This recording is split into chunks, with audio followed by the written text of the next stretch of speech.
Hey, friends, and welcome to another episode of the Everything is Marketing podcast. My name is Eric Hulkran. On this episode, Dave Lorenz of Pure Michigan stops by.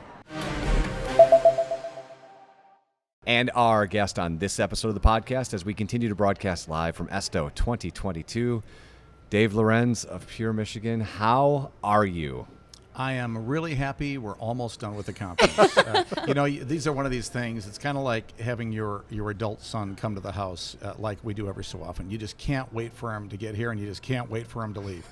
So it's been great. And in this case, we've had about 1,000 people from all over the country come, and they've been so impressed with Grand Rapids and with Pure Michigan, as we knew they would be. We work so hard to promote this brand and this area all around the country, all around the world. And these people who are here are our competitors most of the time. But at this annual conference, this is all about learning and sharing and growing. But it's also an opportunity for us to showcase what a beautiful place this is we get to live in all the time to a very influential audience. These are the most influential people in the travel industry. And even though their job is to promote their own destination and to get people to travel there, you just simply can't help but tell those stories of the places that you go to for work or as you play to all of your colleagues and all of your friends and all of your family when you get back home. So I know when they get back home, they're going to say, wow, that Grand Rapids was incredible. Pure Michigan really is what we always hear it is. And it's also been really rewarding to hear a lot of the presenters talk about their admiration for Pure Michigan, because we hear that from locals, very seldom from policymakers. Yes, because it's always, we love you, but you're doing it all wrong. So it's really great to kind of get that validation that what we're doing really is making an impact, because everybody else wants to follow us to some degree. Well, and congratulations on all of this, right? Because the behind the scenes thing is pulling off something like this with Pure Michigan and Experience Grand Rapids is no small feat. And well, it's a lot easier when you're working with a group like Experience Grand Rapids. Doug Small and his whole team have been incredible, really expert at hosting conferences and conventions. It's a really a big part of the Grand Rapids travel scene is this business travel experience. Of course, it's big for all of us all around the state, but they've done such a great job. But we did start this around 4 years ago. We started planning on this. Someone had told me that there was some talk before COVID that this was a thing. We were supposed to host this in 2020. So Doug and I went to, Austin for that conference. We made the big announcement. We're coming to Grand Rapids next year. And then, of course, shortly thereafter, everything shut down. And we already had one planning committee well into conversations. We had all these breakouts. We had all these plans. And then COVID changed everything, including changed even the group of volunteer travel, conference planners from all over the country. So, and the subjects changed because everything's changed since COVID, and we wanted to make sure that we were serving the travel industry the best educational resources that they could find anywhere else in the world, and that's what this conference does every year. Now, how many of these have you been to? Somebody else asked me this the other day. I probably have averaged like every other year just because of time constraints and budgets and everything. So I've been with Travel Michigan for 20 years. People say, how long have you been with Pure Michigan? I say, well, since before Pure Michigan, because Pure Michigan is on its 16th year now.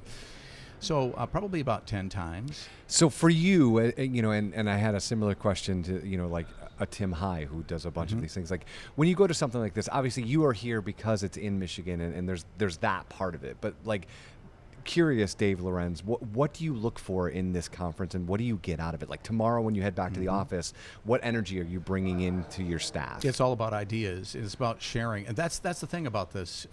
The travel industry is a very giving and sharing industry.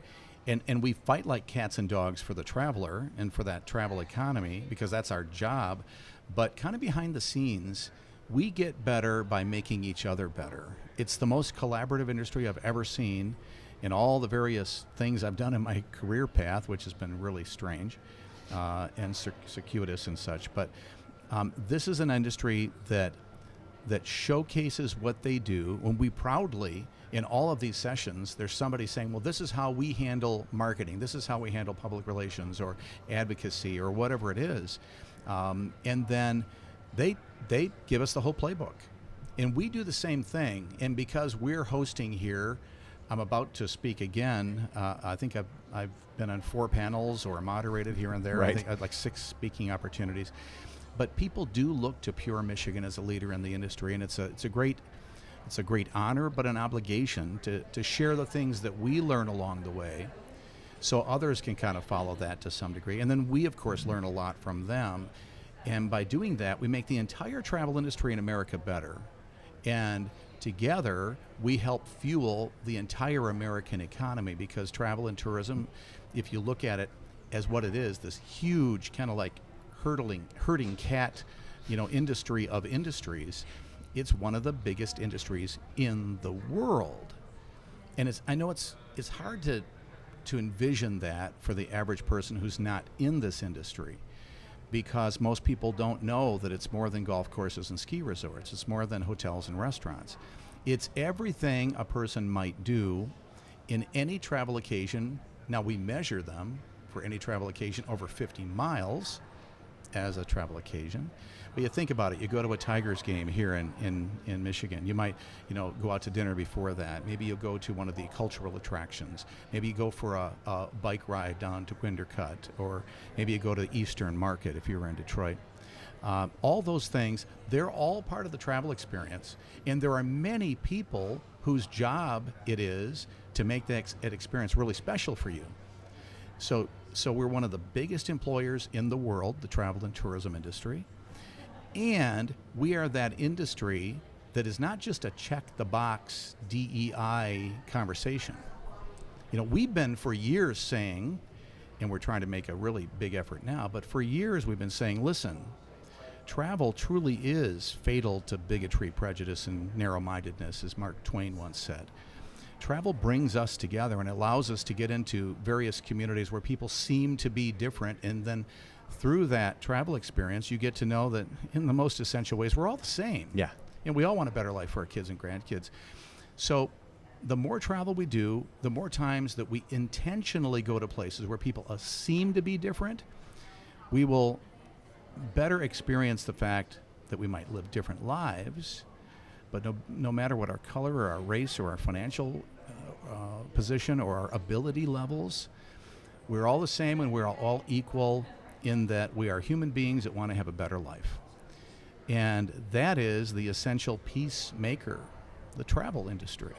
So we're really proud to do what we do, even though we don't necessarily really promote it in that fashion, because we're all about, of course, jobs and tax revenue and such. Yeah. For you, Dave, like you said, you were Pure Michigan before there was Pure Michigan. What's the rest of this year feel like to you, and what?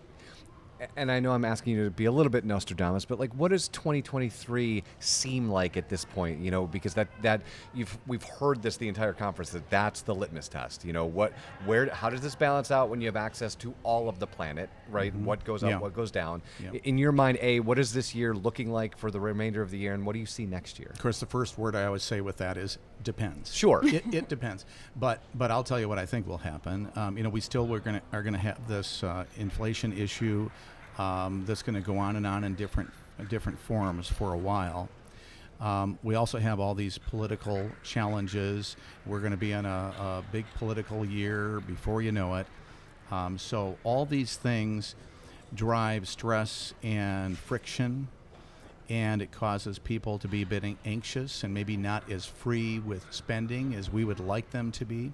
Meanwhile, people are reticent about coming back to work in a variety of ways. We have 11 million jobs open in this country, and we have 5 million people available to take them. And then we have people coming over the southern border, and we can't legally put them to work. That's a truly dysfunctional situation. And both of those things seem to be strange to bring into this conversation, but that is part of this bigger challenge of trying to bring a society together that wants to work together for the betterment of the future and such. So all these things go into play, on top of the fact that now that people can travel again, they've been, in our state, kind of going up north, going to waterfront communities, getting out of the big cities. So we've had this unbalanced recovery where up north and places like that, things seem to be going well, to the point where now everything costs so much that the next year and the next couple of years, a lot of people will say, well, that market's outpriced for me, it's only for wealthy people. Not true, by the way, but people think that, and so they're going to stop looking at that as an option. Meanwhile, our big cities are still struggling to get back the travel volume they had from business travel that hasn't fully recovered yet. Yep. By far, nowhere near.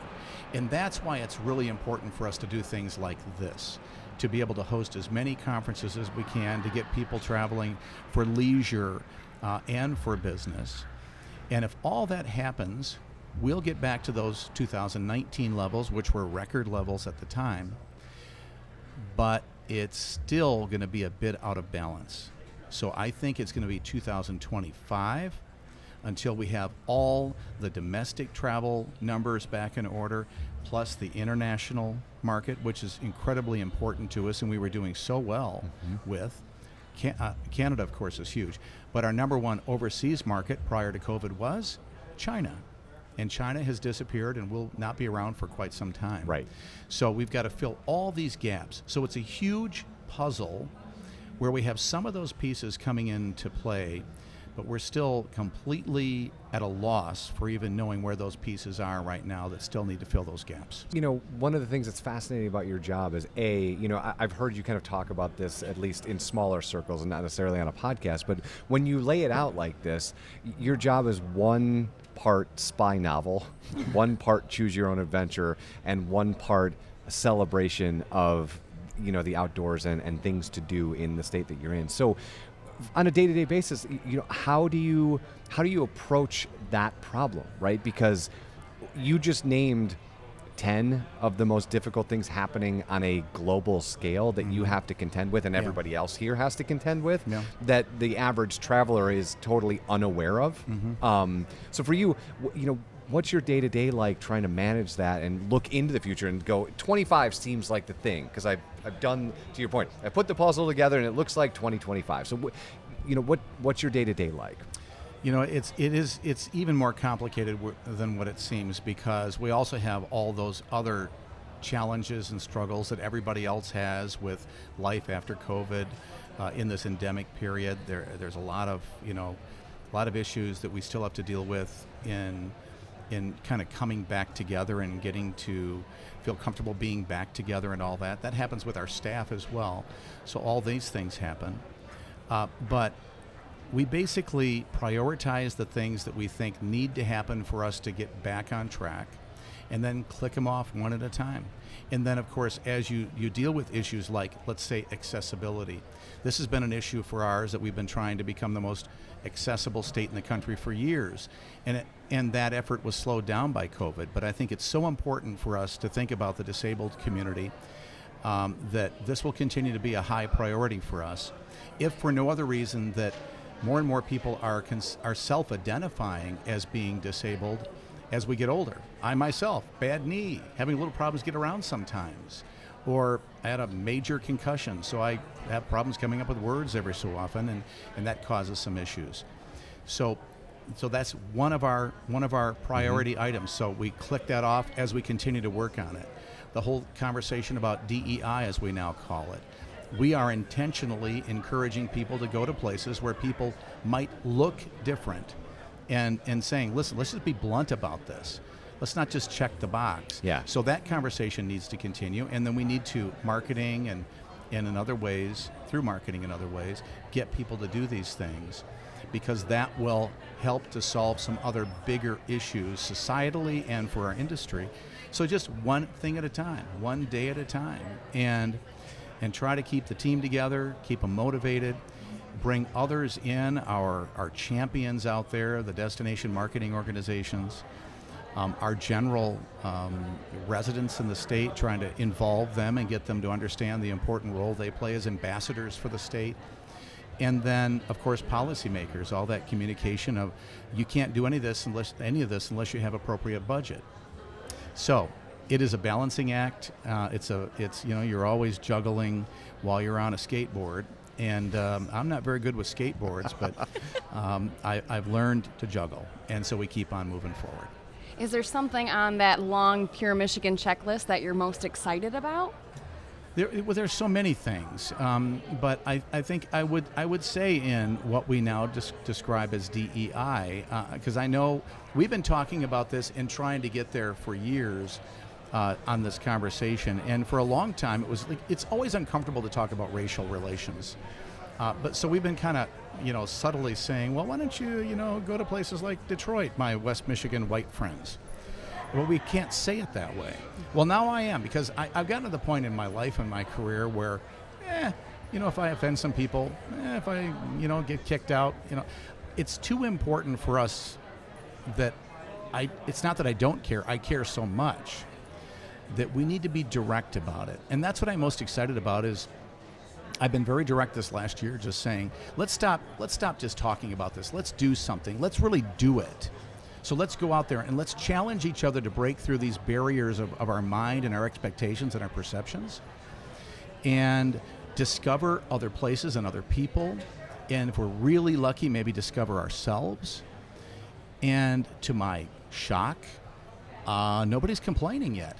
So, anytime you do anything of substance and people aren't complaining, maybe that is really what people are ready to try. So I'm excited about that. All right, Dave. So for those that might not know where to find Pure Michigan, where do they go to start their Michigan adventure? As Tim Allen always says, your trip begins at michigan.org. All right, my friend. Enjoy the rest of the conference. Thanks, guys. Good to see you.